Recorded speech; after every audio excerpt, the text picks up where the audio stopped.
ప్రస్తుతం ఐటీ పరిశ్రమల శాఖ మంత్రి దుద్దిల్ల శ్రీబాబుతో ఉన్నాము. గ్లోబల్ సమ్మిట్ని ఎంతో ప్రతిష్టాత్మకంగా తీసుకున్నారు. దీని ప్రధాన ఉద్దేశం ఏంది? దీని ఎజెండా ఏమి?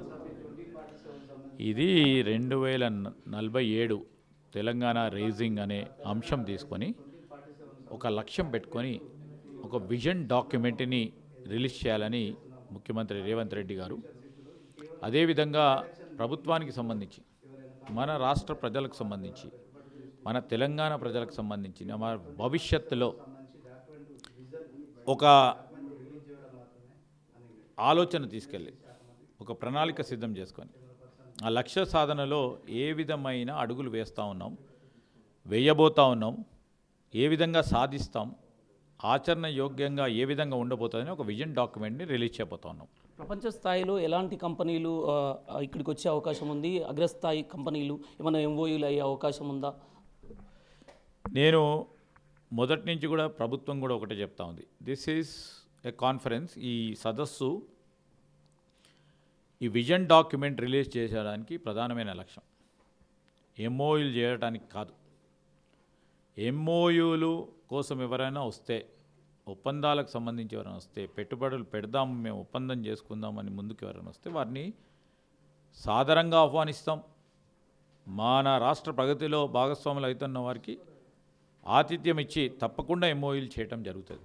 కానీ ఈ సదస్సుకు ప్రధానమైన లక్ష్యం 2047 తెలంగాణ రైజింగ్ అని, తెలంగాణ 2047 వరకు ఏ విధమైన ప్రగతి సాధించడానికి మాకు సంబంధించి ఒక లక్ష్య సాధనలో 2034లో 1 ట్రిలియన్ ఎకానమీ చేయాలని, 2047లో 3 ట్రిలియన్ ఎకానమీ చేయాలని ఒక ఆలోచన, ఆ ఆలోచన ఏ విధంగా ఆచరణలో పెట్టబోతా ఉన్నాం, ప్రజల ముందట పెట్టడానికి, రాష్ట్ర ప్రజలు, దేశ ప్రజలు, అంతర్జాతీయ స్థాయిలో వచ్చే మరి డెలిగేట్స్ ముందట పెట్టడానికి 8th and 9th నాడు ఈ కార్యక్రమం చేపడతాం. 8వ రోజు ఏముండబోతుంది ఎజెండా? 9వ రోజు ఏముండబోతుంది? ఎలా ప్రారంభిస్తారు సార్? 8వ రోజు ఇనాగ్రల్ సెషన్ ఉంటుంది. దాని తదుపరి అనేక డిపార్ట్మెంట్కి సంబంధించిన నిపుణులతో, నిష్ణార్థులతో డిస్కషన్స్ మొదలుపెట్టుకొని వారు చెప్పే అభిప్రాయాలను తీసుకొని ఆచరణలో మా అనుకున్న లక్ష్యం ఏ విధంగా పెట్టాలని వారు ఇచ్చే సలహా సూచనలతో పాటు ఇప్పుడు ఎదుర్కొంటా ఉన్న ఛాలెంజెస్ను ఏ విధంగా ఛాలెంజ్ను అధిగమించాలనే ఒక కార్యాచరణ తీసుకుంటాం. ఫ్యూచర్ సిటీలో నిర్వహించడానికి ప్రధాన కారణం సార్, ఓన్లీ ఫ్యూచర్ సిటీలో భారత్ ఫ్యూచర్ సిటీ సంబంధించి అక్కడ స్థలాన్ని, అంటే 2-3 స్థలాలు చూశారు. ఆ స్థలం విస్తీర్ణంలో కూడా అక్కడ చేయడానికి ఆస్కారం ఉంది.